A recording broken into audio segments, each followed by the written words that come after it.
Hello and welcome to our show, Replicating Reality. I'm your host, Alexander Metajevic, and we have an exciting episode for you. We'll be learning about N-scale model railroading, 3D printing, and model boating. We also have a special guest, Andrew Karolis, here in the studio to show and tell us about the miniatures he built and painted. Andrew, it's great to have you on today. Thanks for having me. Happy to be here. Awesome. Well, I'm looking forward to hearing all about these miniatures.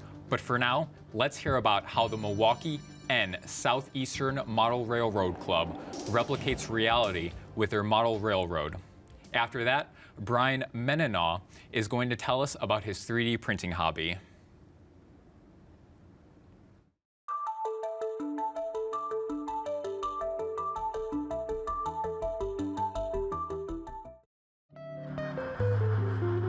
Model railroading is a hobby. It's been around for a lot of years. Model railroading is pretty much creating a version, your version of reality, but scaling it down to a different size. It is taking reality and shrinking it down into something that you are creating your own miniature world. It's unique in different types of miniature modeling in that it actually moves. This is known as N-scale, and it's probably the second most popular scale in model railroading right now. Our scenery on our layout is kind of it's a mixture. We have a couple people that are very big into scenery, and a lot of it is just plaster cloth like you would get with a cask, and you put it over styrofoam, and then you color it with a coloring, a pigment, and then you can use ground foam. Different companies sell ground foam, and you put a base color on it, and then you cover it with ground foam, whether you want fall, summer, spring. There's actually some natural weeds that can look like trees. Pre-made trees, they're a little expensive. You can also buy just the trunks and make your own trees with foliage. And this layout's kind of a mixture of all those. There are buildings that we can make. There are companies that make kits that you can put together, just like the old model car kits. But in this case, we're actually making a structure or another type of a vehicle. We even are modeling nature. Example, trees. There are more than a half a dozen different methods of us making trees. But again, bringing reality down to 160 parts of what the reality was. How tall is a 55 foot pine tree? Well, this is 50 feet of pine, and this is a model.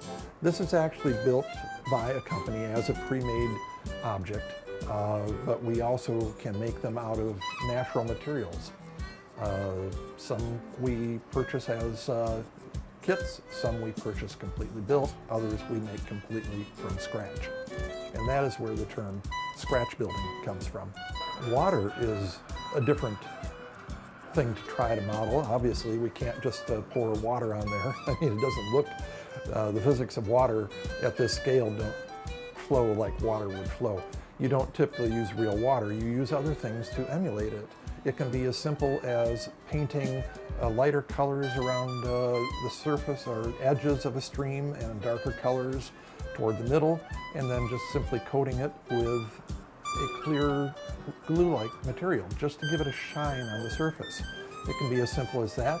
There are other aspects where you can actually put stone and twigs and leaves and chopped up small bits and pieces down and then pour a resin over the top, an actual mixture, a chemical mixture that is a plastic, and you can pour it in place, and then it will chemically harden into a shiny plastic surface. One of the other features on our layout is a fairly large depot with columns on it like a big Union station. It's interesting because that kit is actually an HO scale kit, so it should actually be too big for the layout, but the way our member built it and moved the back of it kind of off to the sides, and he did some painting on the doors and actually put them on upside down so that it looks like it's a smaller door for smaller N-scale figures. And he actually put an interior in it. So we have a lighted interior in our Union station with the big columns in the front. He also put a wristwatch face in there So we have a working clock in our N scale, which is actually HO scale, Union Station. So yeah, I really think it is the people that make the hobby, and that's one of the things about coming down here and having our own club room, is that we have a place where as members we can congregate, share ideas and talk, but it's the people that are in the hobby that really make it interesting.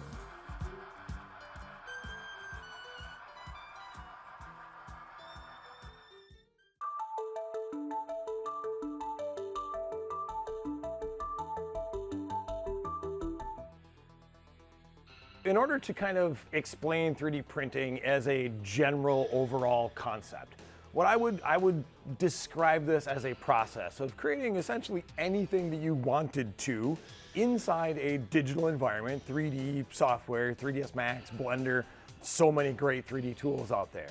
An object, element, thing that you create in that digital space can actually be exported out to a device, a 3D printer, that will very thin layer by very thin layer build up a physical representation of that digital thing that was only inside the computer a matter of minutes or hours before that. Whether it's FDM, fused deposition modeling, which basically builds in thin extruded layers of like plastic, that it lays down really hot levels or layers of beads of plastic that stick to each other and builds up a pretty robust, solid plastic object. Usually made of a type of plastic called PLA or ABS. Both very high strength, far more so than the resin that we're using in a lot of more fine detail resin printers that use liquid UV resin that's cured using UV light. So when you're creating content, initially as you start sculpting things that you're going to end up 3D printing, there's a couple different mindsets that you would want to go through, right? Depending on what you're actually creating. An object or a character like this is very, very simple and has a lot less polystructure and detail than something like this that's incredibly detailed and has a lot of very, very fine surface structure. Those are made very, very differently. The low poly character, my Bride the Builder character, that was made completely inside 3ds Max, low poly modeling, pretty straightforward. The Death Dealer character that's based on a Frank Frazetta painting, that was done in a tool called ZBrush. ZBrush is specifically designed for doing very high detail work and very high quality sculpting. So this little character, this guy was probably only a few hundred to 1,000 polygons maybe. This guy is 40 million polygons. So a huge dramatic difference in the amount of geometry used to make something like that. So the apparent physical surface detail is dramatically different when you have that much difference in the amount of polygons on an object. For me personally, I've been into 3D printing for about 3 years now. I started out with a relatively small 3D printer, actually purchased specifically to make some Warhammer add-on parts for another instructor here who I was doing a build for. And so I needed to add some extra stuff to his model. So I bought a 3D printer so I could like model and print my own add-on parts for him. Since then, I've found so many uses for 3D printing. I do actually have elements like that I do sell on my Etsy store, but I've also found all kinds of uses around my own house as something may break or I lose an element of whatever. I can very quickly go on my computer, model a replacement part and then 3D print it and have a replacement piece within a few hours sometimes. And it's really, really amazing to be able to have that as a possibility. So I don't necessarily have to worry about going on Amazon to buy this one replacement thing or have to buy that 10-pack of replacement things. Build my own. And the cost of 3D printing is coming down so much. And so, you know, between the slightly more kind of brittle resin printing and then the slightly more kind of robust FDM printing, there's so many things that you can do at home to create or like make parts that you need to replace parts around your own house. There's also people that have now basically like bought a couple like 3D printers and have their own businesses just as their own personal 3D print farms. So There are so many places that things like 3D printing can really go that it's pretty much endless. It's so open. Well, that was really interesting. I liked hearing about all the different techniques that they used. But Andrew, these miniatures have been sitting here for way too long without me getting to know them. So just tell me about the miniatures. Like, what are they? What do they represent? Sure. So I play a lot of war games, and one of my main ones comes from Games Workshop called Warhammer 40,000, as we just heard. There are a variety of miniatures here. They are actually from different games. So those two over there are going to be from Warhammer 40,000. This one's going to be a historical game called Bolt Action, and this one is a fantasy game called Warhammer Age of Sigmar. More interestingly, though, is they're all green, aren't they, in some capacity? I really like painting green. So it just really comes out in my miniatures a lot. Well, I mean, I do think that the extra color helps them to pop out really well. But speaking of color, what kind of painting techniques did you use on them? Well, different ones of all kinds. There's kind of three main ones I like to use. So layering is it's a way where you start with a base color and you work your way up from that. So you start with a darker color, usually a darker green in my case here, and you start adding lighter and lighter colors as you go, which then builds up highlights. Those highlights then draw your eye in and really make it pop. You get to see the details a lot better than if it was just a plain flat color. I know from the very limited experience that I have with painting miniatures that shadowing or shading is very important. What do you use, or how do you make sure you get all of the right shadows and the right shading into each of the models? Of course. So there's a variety of techniques. You can use washes, which is basically a really thin down paint, really thin down, like you're thinking like almost watery. But what it does is that runs into your recesses and it really brings out that contrast line, which again, just like highlighting, it helps kind of exaggerate the look so that you see more than you actually see. All right, awesome. So how do you decide on the color scheme? Do you use reference material? Is there color schemes in the story of these games, or do you make them all your own different color schemes, your own original color scheme?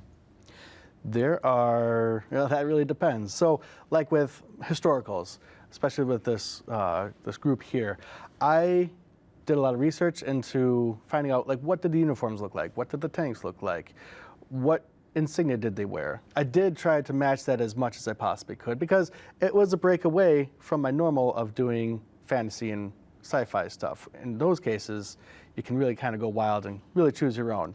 There has its own lore, I guess you could say, and there are like designated colors per se, but it's your hobby. You can really do it any way you want, and it's all going to be good. All right, awesome.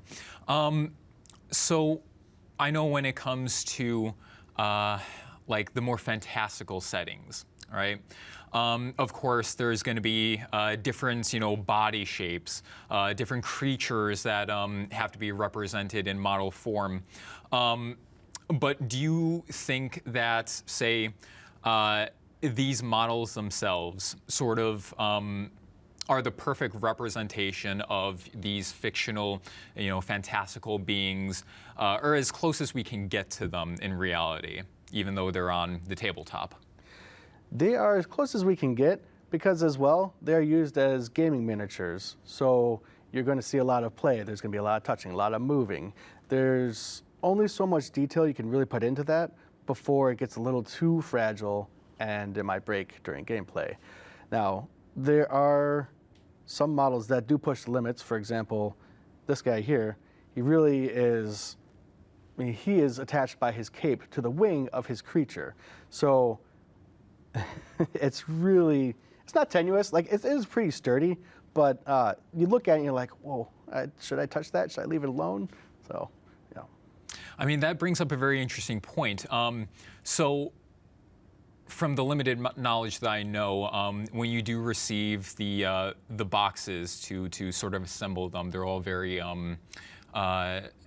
they're all very raw, I would say. So they come in sort of, their assembly packages. They're not put together, so you have to assemble them yourself, right? Yes. What would it take for, say, a beginner that's just entering this hobby? How much skill, how much finesse, or what could they expect from trying to assemble their first model?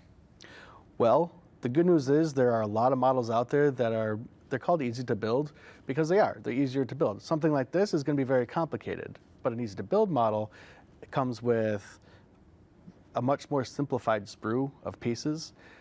Pieces are much more chunky, they're easier to put together, like it's just very straightforward. So you can start with that and then work your way up to more advanced skill level models. So another good way to really get into the hobby is find somebody who is into the hobby, just have them show you the ropes. Because somebody that's skilled, kind of guiding you along the way, it goes a long way. All right, excellent. And which model of these that you brought in would you say is your favorite? And what is the story behind it as well? Sure. I have, well, the problem is I brought in 4 favorites. So among these, though, I think I had the most fun. I can't really say. How about I point out the bits that I liked on each one that were the most fun? Sure. I could do that. So for the guy on the right there, or on the left, the shield on his front has this cool like lightning design on the front. That was a happy accident, actually. So that was using an airbrush. First I painted on lines of like kind of electric looking, and then I used my airbrush to kind of give it that blue look. However, I did not get the mix right, and it ended up being thicker than it should have been. So it kind of came out as this kind of spattery look that was really random. Usually not ideal as far as airbrushing goes, but in this case, I think it looks really cool as lightning. So that was really fun. Go ahead. Oh, yeah, I mean, I do think that that sort of blue adds a nice, touch of extra color to it, especially in the front there. I think it's a really cool effect as well, right? Because it looks like lightning is coming off the shield itself, right? But as much as I like the more sci-fi or science fantasy settings, I'm also very much interested in historical settings. And I know you pointed out this one in the middle here. Specifically, is that a patent tank, or what kind of tank is that, and what kind of division, I guess, is this model representing? I wanted to make this army. That actually is a whole army in terms of the game. It's very, very small, but I wanted to make the 4th Armor Division, which, I don't know, it just is something I really liked to read into. This one in particular is actually an M18 Hellcat, which is a tank destroyer. It's kind of a speedy recon kind of tank that can also take out things much larger than itself. I combined that with a whole bunch of infantry, and I found the right decals to put on their shoulder pads or their shoulders, and they're very, very, very small. But not a problem. Easy to put together and have a lot of fun building and painting. Again, colors I really like to do. Excellent. And just really quickly, again, which one would you say is probably your favorite here? I know you've just briefly went into it, but just which one? I'm going to go with this guy on the right here. It's just a whole bunch of interesting colors and techniques I use to make it work. All right, excellent. Well, I'm afraid that's all the time we have today. Thank you, Andrew, for coming on the show and showing us all of these cool miniatures. Thanks for having me. All right, now it's time to switch gears and hear about how the Wisconsin Scale Boating Association builds and sails their model boats.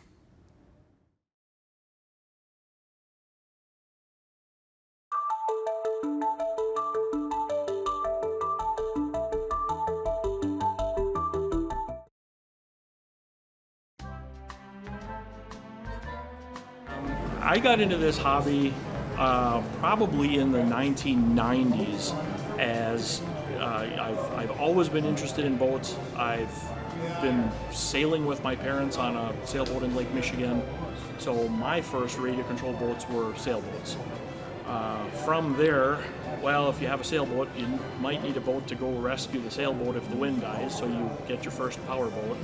Then you find somebody else that has another boat like yours, and pretty soon you're showing up at the pond at the same time as your brand new buddy, and before you know it, there's 50 guys in the club, and you've been doing this for the better part of 40 years. My path here really came from sailing. I love sailing. I teach sailing to juniors. I've got probably 15 sailboats, a handful of power boats as well. So it's just the thought of being able to build and operate something that's a miniature, but it still functions like a real boat. You know, there's the added skill level where you're not on it to see where it's going. You have to do all that from shore. If your goal is to build a scale model of an actual ship, the first two things you absolutely have to have, you have to have plans and you have to have photographs. Plans can be obtained from a number of sources. There are model plans and there are real ship plans.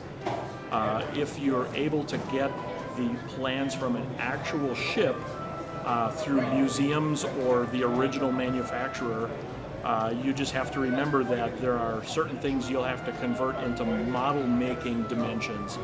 But in reality, everything is scaled down. You pick your scale and you start doing some math. If the real ship is 100 feet long and you're building to a scale, you divide 100 feet into so many inches and you build everything to scale.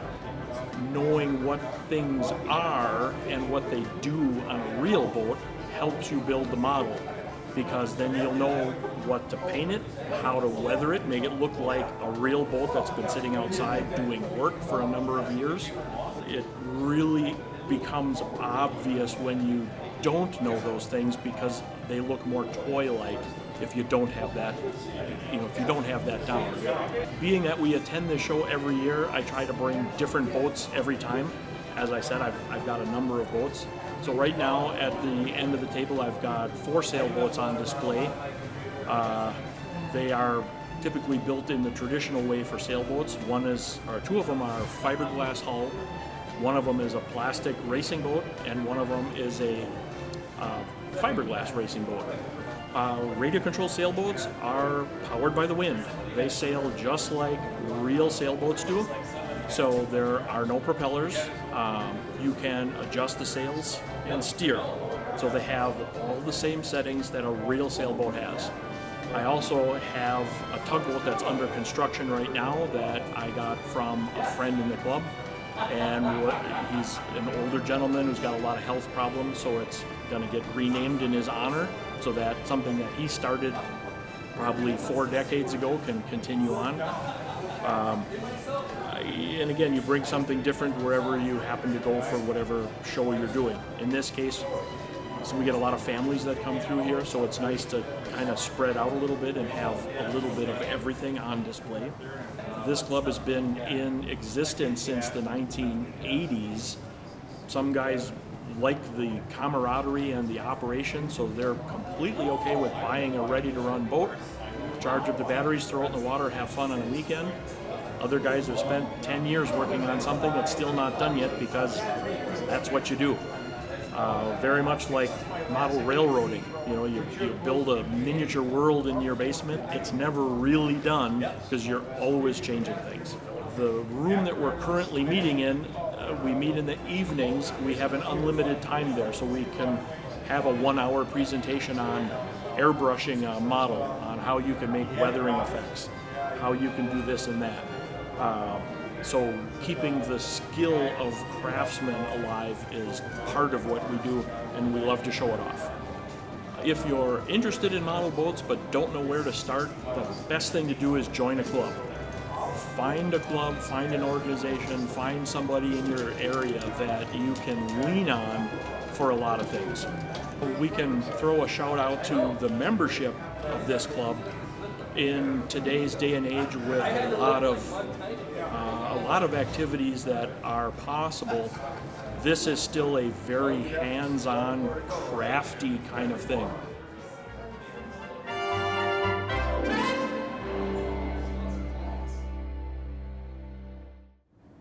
Well, that makes me want to go boating, but I don't think I would fit on any of those.